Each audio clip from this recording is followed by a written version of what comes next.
Hello, welcome to the Full Frame Podcast with Mark and Ben. I'm Mark. This young man is Ben, and this is the Full Frame Podcast with Mark and Ben. Hello, Ben. Firstly, how have you been? That's so you to talk about me. Firstly, I just want to say, how are you? In this episode, we're talking about gear, but we'll go on to that in a minute, because first, we're talking about news. Oh, God. We did a photo walk. Thank you, everyone, for coming. It was a great It was a success. Yeah. It exceeded expectations, Yeah. I think. I did not expect to get anywhere near the amount of people that were signed up. No. Because we had like 20, it was between 20 and 25 people signed up by the day. Signed up. I looked today, because I deleted it off my Instagram. And I think 24. we started with about 20, Yeah. and then people like sort of dropped off on the way to the end, which is fair enough. And they were just like, "Who are these guys?" but like I think most of the people there like were from the channel. The core people that were there watched the channel, Yeah, which was really great. Yeah. And I had a lot of very interesting conversations about cameras, about videos, about Beppe DeMarco, and yeah. Yeah, it was really fun, and I'm keen to do another one. Yeah, well, the key is, as Ash said, not to do too many.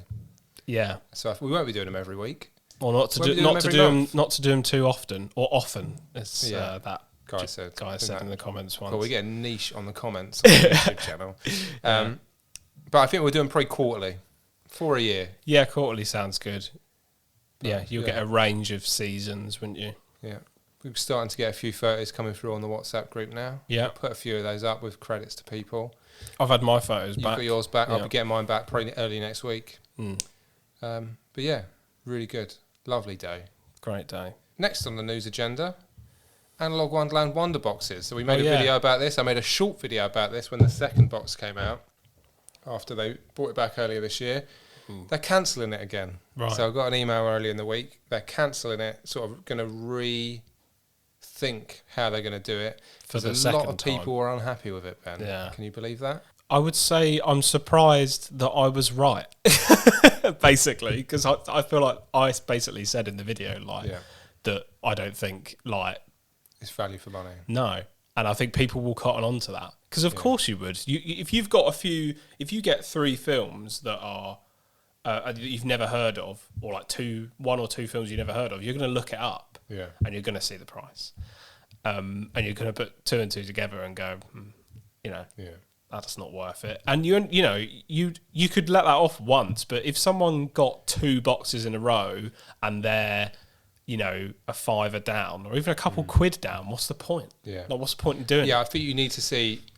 I stood up for it. I think you need to see like constant savings every time, even if it's a couple of quid every time. Yeah. But the first box was like, you could have just bought those films for cheaper. Yeah. Which is crazy, isn't it? Like, Well, from like a kind of a model perspective, the options are you subscribe to this thing and you get film every month, or you just choose what film you want every month. The fact that Analogue Wonderland were getting money every month as a subscription means they know how much money they're going to get from it every month. It's like guaranteed money. So there should be that security should be passed on as a saving to the customer. Where it wasn't really. Maybe 1 in 5 boxes. I don't know. You had the box. I had 2 boxes. First box I could have bought them for cheaper. Yeah. Second box I was like £1 up. But I'd want to see like £1 or £2 up on every box. Really. Yeah. Even if it's only a little saving, but there needs to be a saving. Yeah. Otherwise, why subscribe? And a good point you made as well is you want to see film that you probably wouldn't buy otherwise. You don't want to see like the first one was like gold and HP5. Or gold and Kentmere, I think. Maybe. Shall I read? I'll read an excerpt.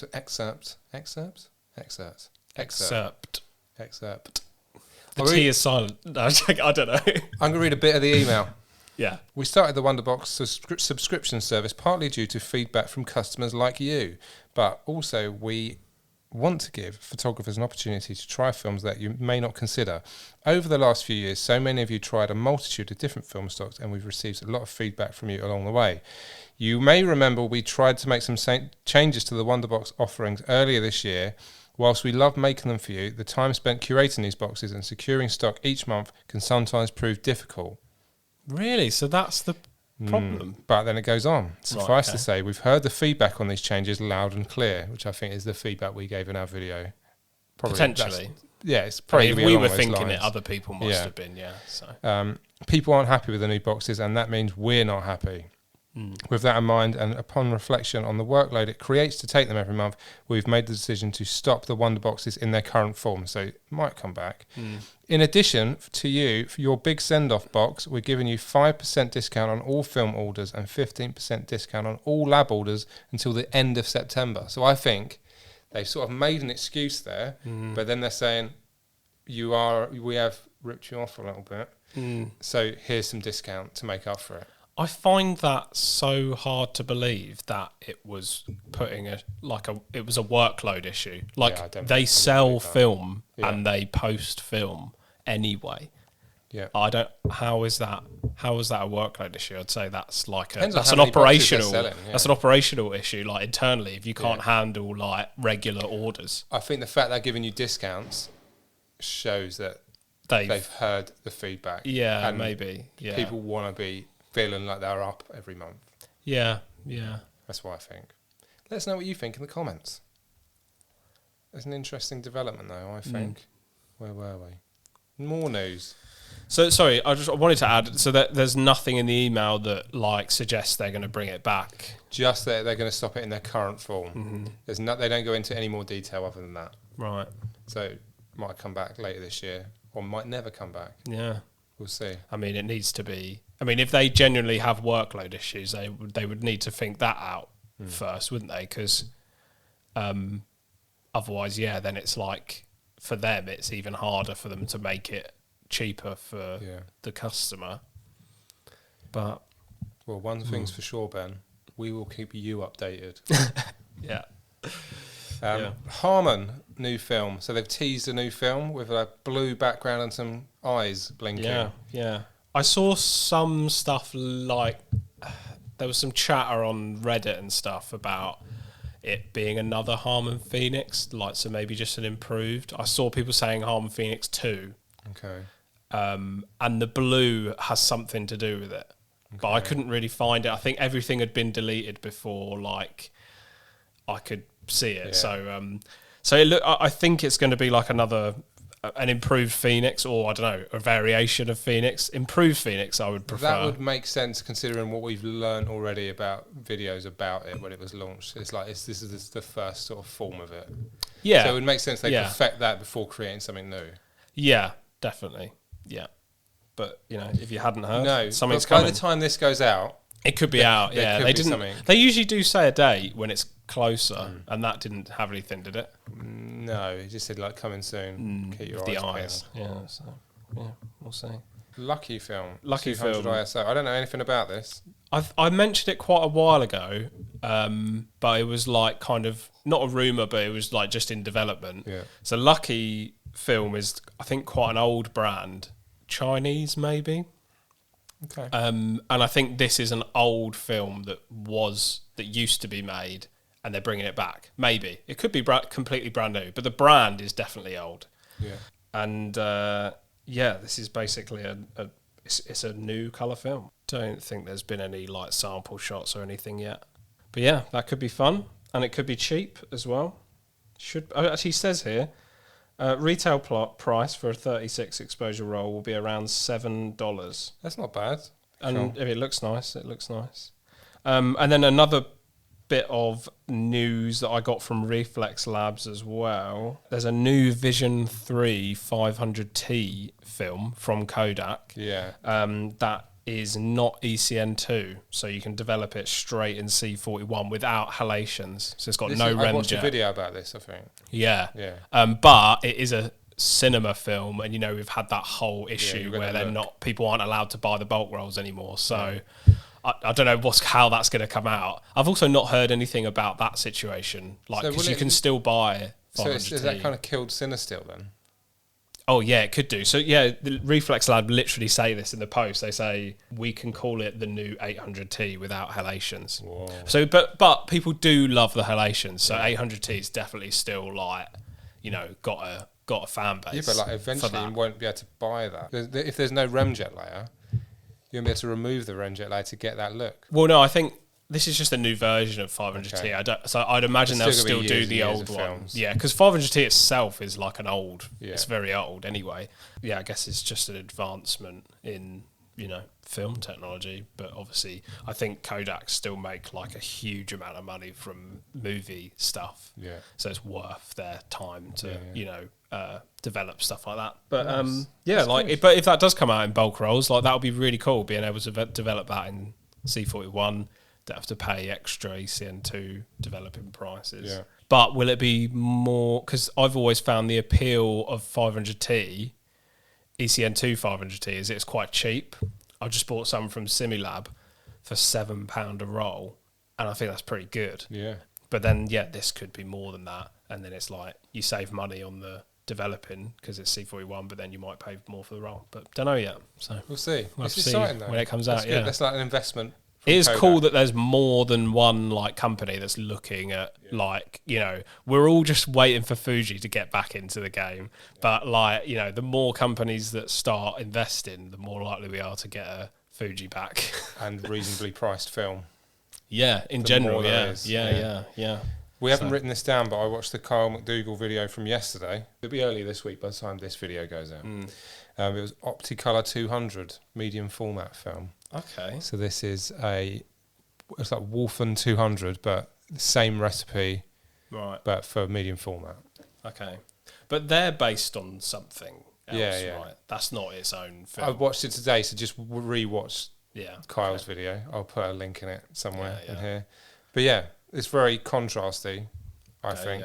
Yeah. But yeah, it looks quite good. Also, he was in Kingsclear, which is like up the road from us. Yeah. That's quite cool. I think we've taken a few photos, haven't we? I don't even know what video it was for. But we did it on the way to Oxford, where we stopped at Little Nellie's Diner. Right, yeah, that's it. Yeah, so it was cool. Like, immediately, I was like, I know where that is. Yeah. So. Of course, he got, like, brilliant photos. Yeah, it was like, fantastic. when we were there, we were like, oh, shit. Yeah. And he takes one, he's like, shit, yeah, that's amazing. Yeah. So, yeah, great. Kyle, if you're watching, well done. Again. Good, brilliant work. Bloody lovely. So bloody good. Any other news? Yes, camera news. Yeah, I'm gonna. It's back, baby. Yeah. I'll let you announce it to the waiting public, to you, exclusive to you watching right now. It's my F6. It's back from Nikon Germany. Pleased? Yeah. Works well. Got scans back from it. All good. Yeah, I hadn't even like thought about that until like a few hours after I got the scans. I was like, oh, there's none out of focus. But yeah, I've done like all my testing that I did, you know, before sending it off, and it's all perfect. Matches up with my D850. Nice. Focus wise. So yeah, can't really flaw it now, and I'm excited to like just shoot loads. I've got so much 35mm film now, so like nice. I'm very keen to just get out crazy and shoot stuff. Yeah, and it's so easy to shoot too much with this, because sometimes like I'm looking through the viewfinder and I snap it and I go, oh, like something wasn't quite right. All I have to do is press it again. You know, whereas with like the FE or anything older with a manual wind, I don't know, something about doing the manual wind that resets makes you think. Yeah, makes you go, do I need another one? You know. Nice. So yeah, but I think that's probably just a learning curve. I need to just like remind myself I'm shooting film. So we're talking about gear in this episode. We'll start with cameras, and then we'll talk about cheaper little bits of gear you can buy. Yeah, I think just like stuff that is worthwhile. We genuinely like use a lot, and stuff that we don't use a lot, but you know, when you might need it, it's worth having. Yeah. So and the other thing I wanted to say was like, I wanted to do an episode about gear, because I always feel a bit like ashamed to talk about gear and like nerd out about it, because I feel like the photography like snobs kind of look down on people that are just into cameras. But I think it's okay to like just be into cameras, like, and obviously enjoy photography. But like, do you know what I mean? Yeah. Like, there's definitely a part in me that just loves operating a camera and pressing a shutter button. And then there's the other half that like wants to get the good photo as well. But you can Why do you want love all a whole this range gear of and things. stuff? Yeah. Yeah, but like I think something that the Photowalk kind of like made me realise is like all those guys just love cameras. Yeah. You know, and they might not be getting paid thousands of pounds to use them, but like, so what? You know. Like Ash has got like nearly every lens for the Pentax 6-7. Yeah, I think a whole load of lenses. Yeah, and I think that's incredible. And like that Rollie guy that was on Kai Wong's video, like some of them Rollies he had never used. The one that he uses in the video, actually, that's his first time using it. I think it's okay to just like gear, you know. Nice. Should we talk favourite cameras? Yeah, let's talk favourite cameras. Let's go back to the F6 then. Well, yeah, this is basically my only 35mm camera other than a point and shoot, which I don't really Soldier FE. Yeah, I don't have any manual like wine cameras anymore. Sorry, 35mm anyway. So yeah, like I guess this kind of is by default my favourite camera, but it probably is my favourite film camera that I've used. How does that differ from shooting the FE? Like, did you immediately notice when you got it as like, this is a massive step up? Regardless of what model it is, just going from manual focus to autofocus like is a bit of a game changer. That's another like snobby thing, isn't it? I think we spoke about this before. It's like some people kind of like swear by manual focus, and if you've used it for like years and years, you might actually be more confident with manual focus and quicker. But like, I don't think you should look down on people that want to use autofocus, like, because I want to use it so I can be quicker, like for street photography and stuff like that. I don't want to be missing stuff. The autofocus is like the big thing that you're stepping up to. Yeah. And I mean, I can still use like all the lenses I've used before on this. Actually, I can use more modern lenses on this now, like my Sigma 50mm 1.4, which I could never use on the FE.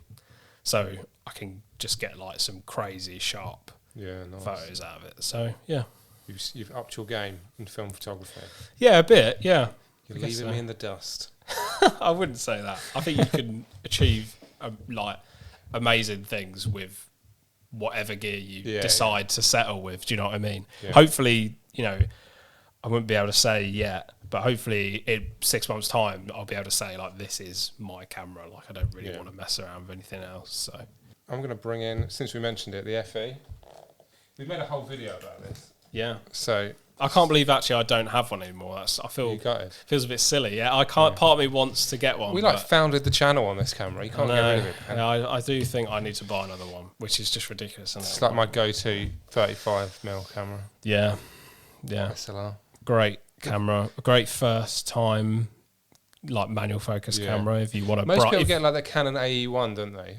When it's like their first. Yeah, SLR. I mean they're kind of similar, aren't they? That they would have definitely been competitors. Yeah, it's either that or I would say the lens options are better for these. And there's just a few different models that have, you know, different features and you can kind of pick between them. But I think if you're coming from like a point and shoot and you want to step up to an SLR, manual focus SLR, like FE is so good. Do you know what I like about it as well?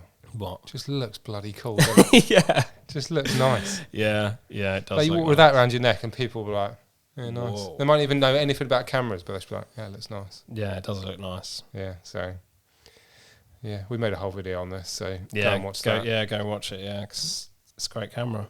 Oh, this big old lump. We're doing a video on this, so this is upcoming. Yeah. Your brick with a lens on it that makes the most amazing noise. Yeah, there's no film in it. Do you want me to do a little? I hope you enjoyed that. We are going to branch into ASMR, aren't we? We'll have a separate ASMR channel for film photographers. If we're not careful, like we will end up branching. What if that gets bigger than this channel? The ASMR channel? Fine. Daily ASMR videos. Yeah, what do I like about Pentax? I think I really love 120. I really like the quality you get from 120 and the depth of field, and amazing for portraits. And I think like this was at a cool step up from the Rollie because it just feels more like you're shooting a normal SLR, which it is, but it's just massive. It's a bit more intuitive than the Rollie, isn't it? and it's eye level, and I like my portrait, you know, sort of portfolio or whatever you want to call it, like has definitely leveled up since I've done some with this, because it's just incredible for portraits. Don't know. Well, we are making a video on that coming up. Yeah. So there'll be a load more detail about that. So keep an eye out on the channel. Shall we talk about my next camera? Yeah. We've made a video on this one as well. The Rolleicord VA. Yeah. You've got one. Yeah. But this is like my only medium format camera. But it does. When I first got it, I was like, I'm not going to get on with this. Yeah. But then the more you use it, and if you're using it regularly, it just becomes like intuitive, and then you know how to use it, and you know what you're doing. And it's a proper learning curve, that camera. But you get some great stuff from it. Yeah. And it is really nice. Yeah. We've talked about like pros and cons of like if you're trying to shoot quickly with it, like street photography, it's hard work. Yeah. But I think it's rewarding as well, because the stuff you get from it is just like so good. It is good. Yeah, the lens is really nice on those. And when I'm out and about with that, like people will talk. Every time I go out with that, people will like talk to me and be like, "Oh, I had one of them," or "My nan had one of them," "My dad had one of them." But yeah, that is a proper different way to shoot. You know, as a whole, like if you're coming from a 35mm, like an SLR, or even from digital, like this can kind of feel pretty normal. You know, you've got your aperture on the lens and your shutter speed's up there, but that is like changes how your brain works. Yeah, your focus is on the side, and it's like even looking down, it's backwards, so you're mirrored. And it's weird. Things do fall off it now and again, so you've got to keep an eye on for that. Knobs fall off a lot. Yeah. So you've got to keep an eye out for that. But I think if it broke, I would buy another one the next day. Yeah, because like I wouldn't be without it. Yeah, nice. So. Great choice of gear. Final camera section is my Canon Sureshot A1. I've made 2 videos about this. You love that camera. I do love it. I think I actually see you with that as much as the FE. Yeah. I think your go-to is FE and that. Yeah. If you're going out shooting. Yeah, because I took this to the Photowalk. Yeah. I took it to the Photowalk. It's the heat. Yeah. Oh my god. But it's just so, because I knew I needed to concentrate on the video, and I knew I needed to concentrate on making sure everyone's walking along and like staying not together. Losing everyone, so I thought I'll bring a camera I don't have to think. Yeah. I can just go point and shoot, and it's good. So that was the perfect camera for it, and I think it's a really good like street photography camera. Yeah. Great holiday camera. Yeah. Like great, it's waterproof as well. So like I've taken it swimming. For the rare occasion you get to use it in water, it's got to be abroad, really cool. isn't it? Like, I guess or in the sea, or like a private pool or whatever. Yeah. But it's brilliant for that. Yeah. So I think like all rounder, fucking brilliant. Yeah. Just if it breaks, I will buy a new one immediately. Definitely. Yeah. Yeah. So nice. Cannot recommend it highly. The only thing, it does look like a bit of a toy camera, doesn't it? Yeah, it does. So it does look a bit silly. But the photos you get from it I think are brilliant. Yeah. But I talk about do you get many out of focus shots with it? No. See, something I think point and shoots really struggle with is focus. Yeah. But I think this is like, I can't really remember. Yeah, that's good. Where we mention these, people will stop and talk to us if you've got these around your neck. That will not happen with this. No, probably people not. Won't stop and talk to you. So if you want good photos, you want to shoot them quick, and you don't want anyone to talk to you, get this. You've written cameras or gear we'd like. Oh yeah, I guess it's just like, is there any like cameras you kind of like? Oh, I'd like one of them. Pentax. 6, you would 7. like one of these? I'd love one of them. Really? Okay. The F6 as well. Well, it can't just be all the cameras I've got. No, but but like I see them, I'm like, but I do I like the look of them. The Wideluxx. Oh yeah, I love a Wideluxx. Yeah, that's a good. Yeah, you do mention that a lot. Yeah, that's one you actually you want more than I want. Yeah. So, and I don't have it. Okay, but like, I see that and I'm like, I would love that. Yeah, it is seriously cool. Yeah. Yeah. Just because like it's a bit different, isn't it? It's just like it does something a bit different. Yeah. And it was a conversation starter. Yeah, it totally would be. I don't know how I'd get on with it if I bought one. It could be a bit like gutting, couldn't it? You know, Right. because what do you get? Never meet your heroes. 3 photos on a roll with not 120 or something. Yeah. So it's like you could just blow that, couldn't you? If it shakes a little bit on the tripod or like, do you know what I mean? Yeah. And that could be really gutting. I've watched video, and it's worth getting the 120 one as well, rather than 35. So, yeah, I bet. Yeah, I think I will get one at some point. I think you should. I think that should be your big splash out, like, because I feel like you've not had a camera that's too like crazy expensive yet. The Rollie's like probably your highest one, right? Yeah. The Wideluxx I was looking at today, it's like a few grand. Shit. Hello, Klarna. So, it's Mark again. Yeah, but I love that. Yeah. How about you? I'm camera-wise, I'm pretty content. I have like been thinking about getting a nicer point and shoot, but I just don't get on with point and shoots, and I'm kind of just trying to talk myself out of that because I just don't need. There's no point buying stuff you don't need. Like the first year I've had so many point and shoots, and I either break them or they just don't get used, and that just kind of tells me like, you know, they're not for me. Do you know what I mean? So yeah, I think they're good going out for the day cameras. Yeah. But you seem to take like the Pentax with you for a day out. Yeah. So. I would definitely take the F6. Yeah, if I don't want anything that heavy. Yeah, there's not really anything I have an urge for. The only thing I put on the list was I want a fisheye for the F6. I want to do some more BMX stuff on film. And that 16mm fisheye, the Nikon one, is just like so sick. Yeah. And loads of photographers use it for BMX stuff. So that's kind of the only thing. I've had my eye on one of those for a while. But like even the Pentax, I was talking to Ash on the Photowalk, and I was like, this lens basically doesn't leave the camera. Like, I've only seen it with that lens. Yeah, I just don't feel like I do have another one, but I just never use it, and I just think this is like. What lens have you got versatile. On it? It's a 105 f2.4. So like in 35mm terms, it kind of feels like a 50mm. Yeah. Maybe a bit more than a 50mm. I just don't feel like I need anything else on it. So you don't want the camera that Rich put on our WhatsApp group today, the Lomography 360 spinning camera. Put a video of that in there to show you what it looks like, how it works. Yeah, cool. Nice. Cheap pieces of gear that we've used. So this is stuff that we use that's cheap that we recommend you get. Like it's just like a nice bit of gear to have. Not going to cost you loads, but you will use it a lot. Yeah, genuinely useful little things that are just handy to have. Okay, Mark. So what is your cheap piece of gear that's useful you use every day, every shoot? The film retriever thing. I don't use this every day, but if I rewind a film and it goes too far in, and you need I will use this for whatever reason. Yeah, and it will take me about 2 hours to get the film out, but it does work. Okay, it's worthwhile having it.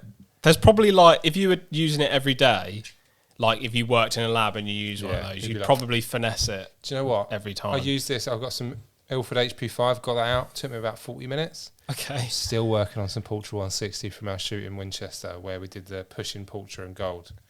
Still working on it. I'll get there. I haven't tried it for a while. What? You know, remember I rewound the 160 back in. Oh yeah. It's still in the fridge, but I will get it out. Oh right. So I think there's probably a way of doing it. Yeah. But it's probably worthwhile having that little tool just to help you get the thing out, because the lick trick when you lick a leader on another piece. No, and then never worked for me. I did that like second try once, and it convinced me that it was that easy. And then I remember trying to do it like another time, and I couldn't do it. Yeah. I have done it a few times though when I've needed to. Well, if you've got a way of doing it that works 100% of the time, let us know, because I find it fucking frustrating. What have you got? Okay, I'm going to start with this little thing. A bit of plastic. Yeah, actually, I need my other camera. So, I don't know if this will really apply for all cameras, because these are weirdly hard to find. All it is a lens cap that just pushes on like that.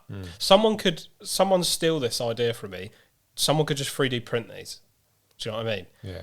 Right, but I don't know where I had one of these for like years. I must have bought like a cheap lens on Amazon, and it didn't have the official cap, the one that twists on. It just had one of them on it. And this was probably like a couple of years ago. I was like, I could do with more of these. Because when I'm out and about, this is when I had the FE and I had like 3 lenses. You're not fiddling about. When I'm switching lenses, I can just go Bosch and just tap them on. And I was like, I need more of these. And I went onto eBay and they're like really hard to find. I don't really know what to search for. But I had a link in the doc, so like I guess we can put that in the description. I'll put it in the description. Or you can show the list, like there's just a screenshot of the listing of what it's called.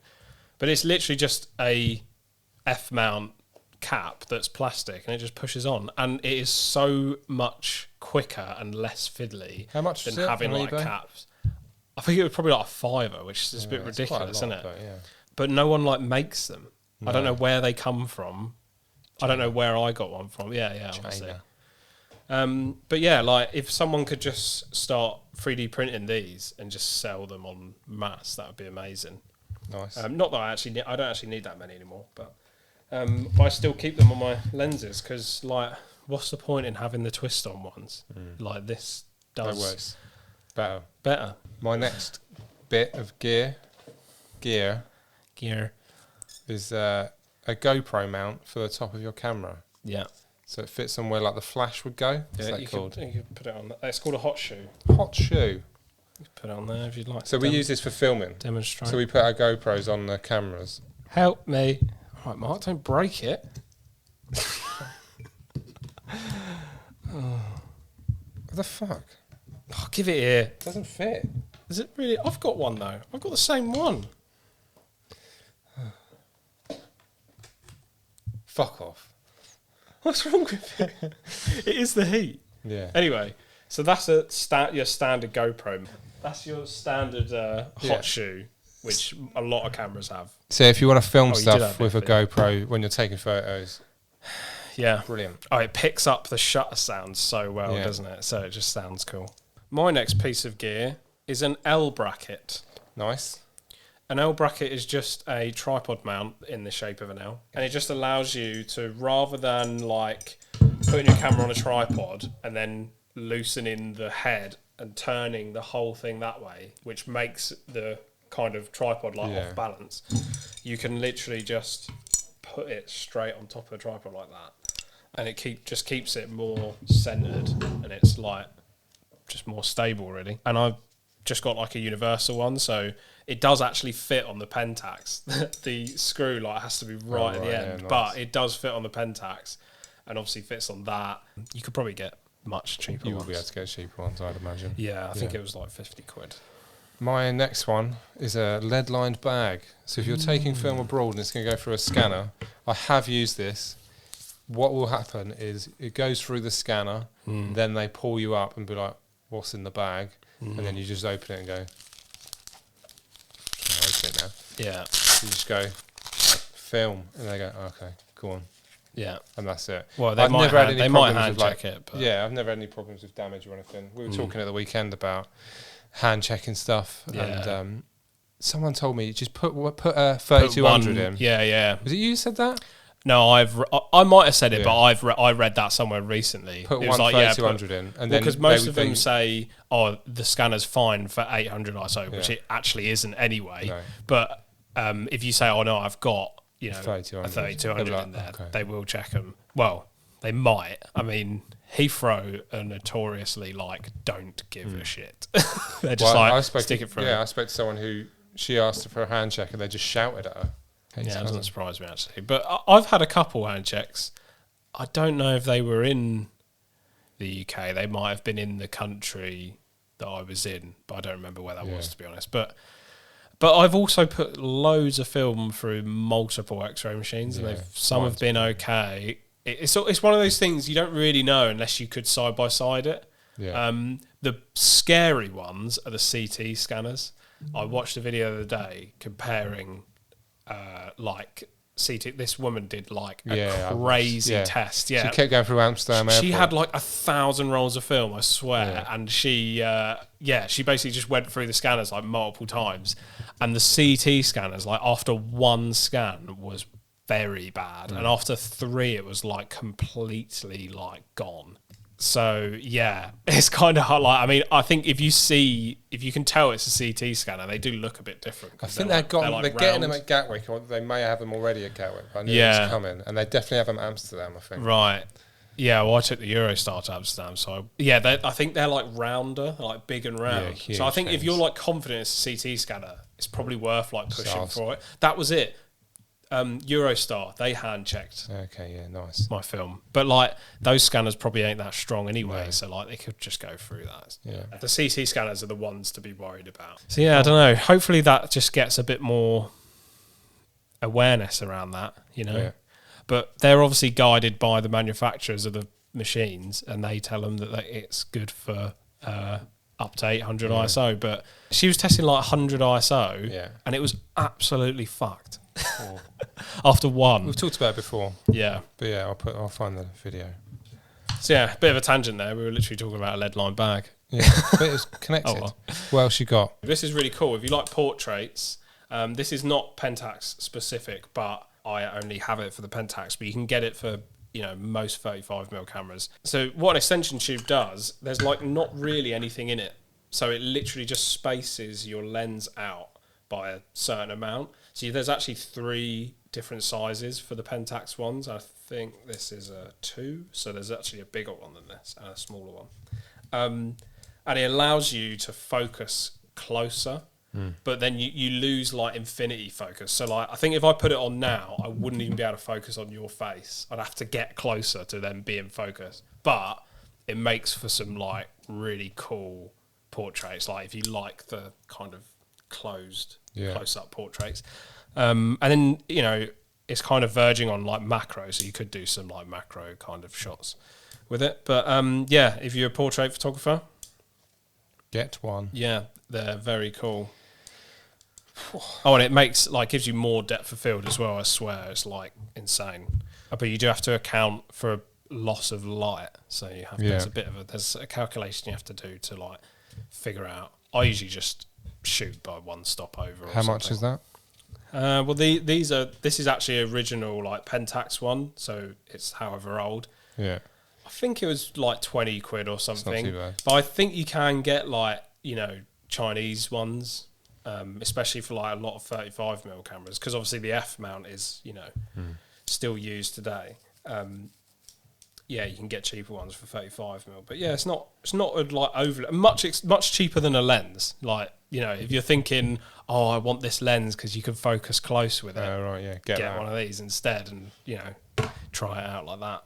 Nice. So yeah, good little thing. Flashes, you've got some flashes. I've got a few little flashes. Yeah, this is. I mean, I just like these because of the build quality. I think.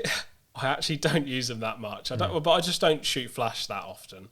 These are some really cool little mini flashes. If you know you've got a camera that doesn't have a flash at all, even that is better than nothing, isn't it? You see these on like those like Ricoh, the little Ricoh GRs, because I don't think they have a flash built in. So like a lot of people use this on them. And then this is just a slightly more powerful one. But Reflex Lab, the same company that had the news about the film, they make these. What's this?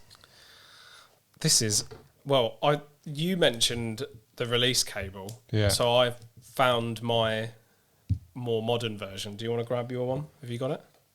Yeah, nice. Oh, there it is, yeah. So I thought I would just bring my one because there's different types of release cables. Mine's semi-broken as well because the button came off.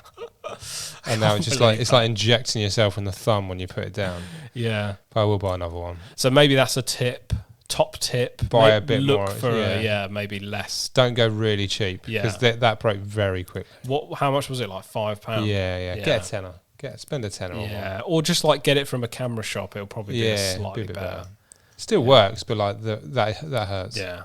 So that works on the Rollie I use it on. Yeah, but basically anything older that has like a hole in the shutter button where you can thread it in. Like, so you can thread it into that one if you want. It's probably not going to work because I'm so hot. No, you've done it. Yeah, so that just allows you to fire off the shutter remotely if you've got it on a tripod or whatever. And then I just brought this one because this is like a different type of cable release, really. This works on my digital ones, but I also noticed the F6 is behind. I can't go to nice, it's behind one of those covers. It just goes in there, and it's just like an electrical connection, but it does the same thing. Nice. But yeah, like I don't know how much this one is. Probably as cheap as that though, because it's not.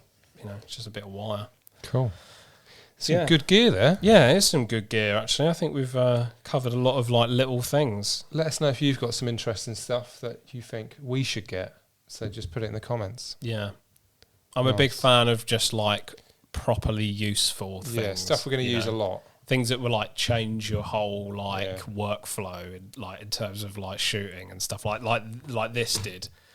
Like fanning around with rear lens caps, I just hated it. But these were so good. Yeah. So yeah. Well, should we do photos in the month? I've got mine ready, so shall I go number 3? Because let's get out of this fucking oven. Let's get on it. My number 3 is me and you. Yay! So it's like technically not taken by you, so I don't know if we should count that. Yeah, I'm counting it. Fine. It's on my camera. Not particularly like amazing photo because there's a little geezer in the background like waiting for us to move on at the top of Snowdon. But it was a good day, and there's a lot of good photos I think from that day. One of which I'll be talking about in a second.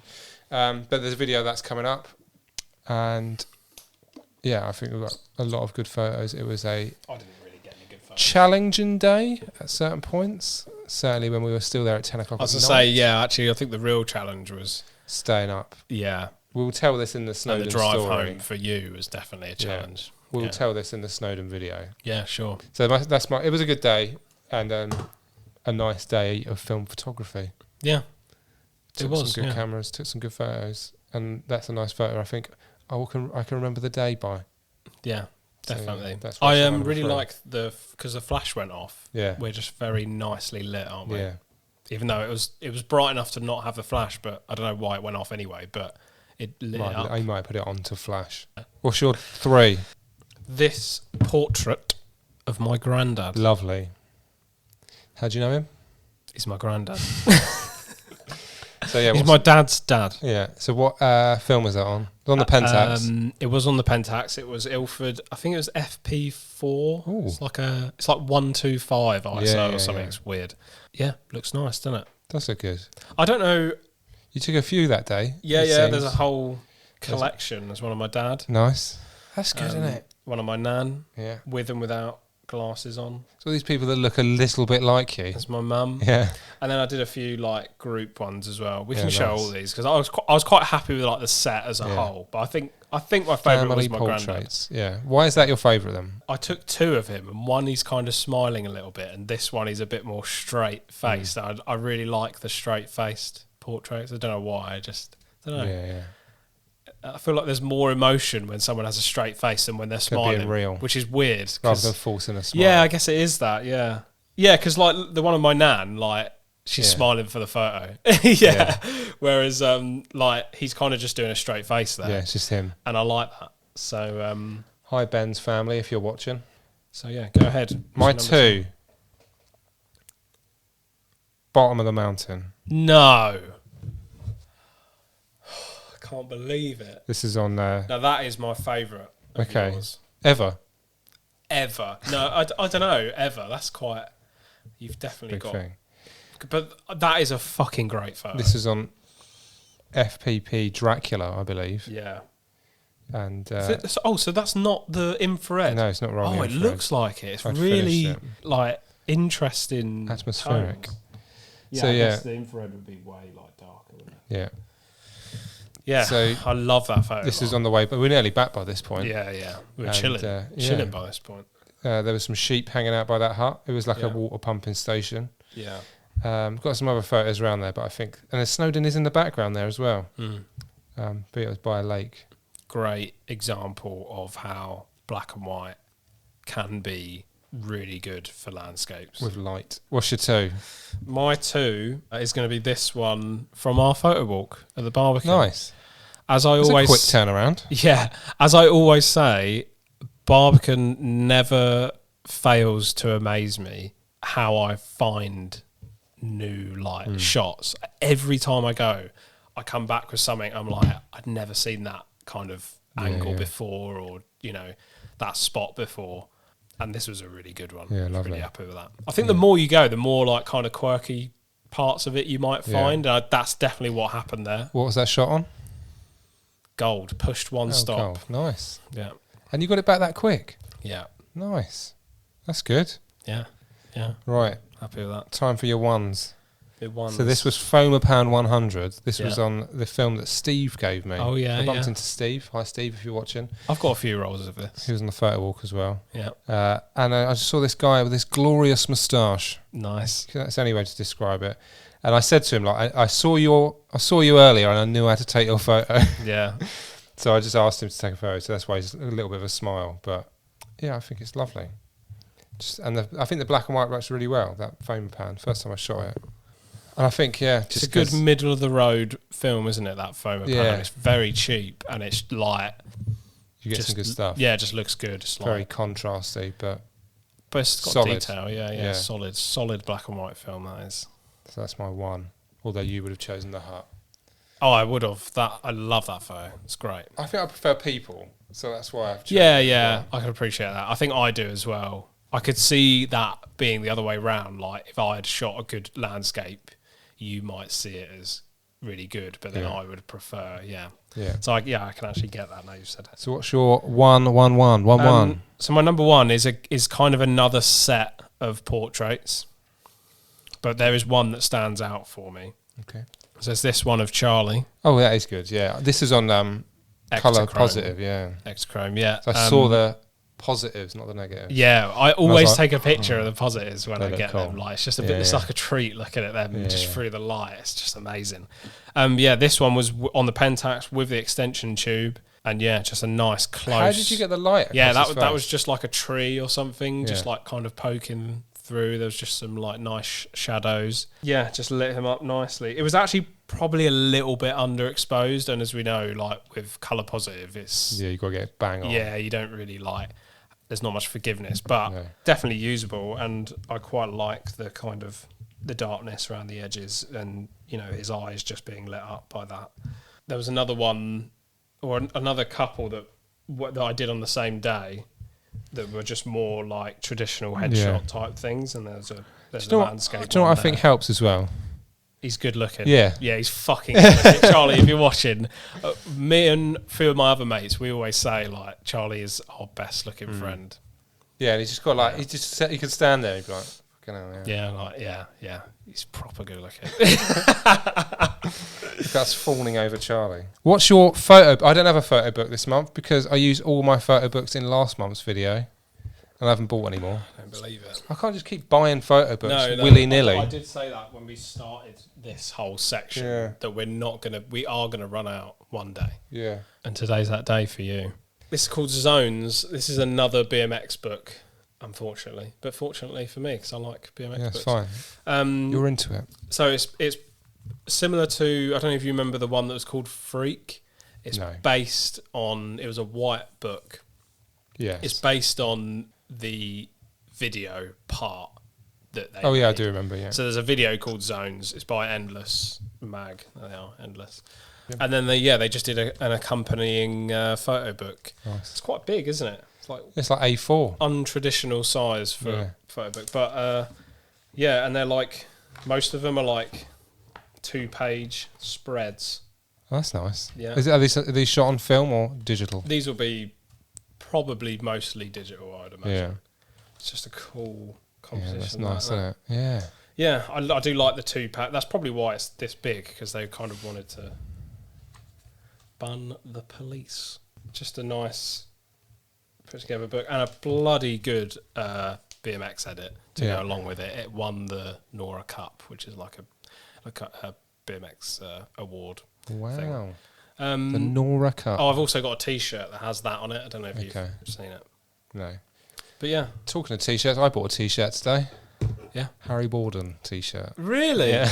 Wow, that's cool. So that's an upcoming. That'll be in the video soon. Nice, yeah. Shall we... just so you know, it is fucking boiling in here. I can't... Do I my really glasses are like slipping off my head. Let me just see. We've put ourselves through this. We're glistening. Not just because we're thinking about Charlie, because it's boiling. We've got to wrap it up because otherwise we're going to die of heat stroke. That first sponsorship we get, we're blowing it on an aircon unit. Yeah. Well, I might turn the heating off now as well. So we'll see you next time for more sexy and exciting adventures on film. Don't forget to subscribe and comment if you're able, of course. And we'll see you next time. I've done this the wrong way round, but I'm not doing it again. Goodbye. What bit did you do the wrong way around? Didn't notice it. Subscribe and thanks for watching.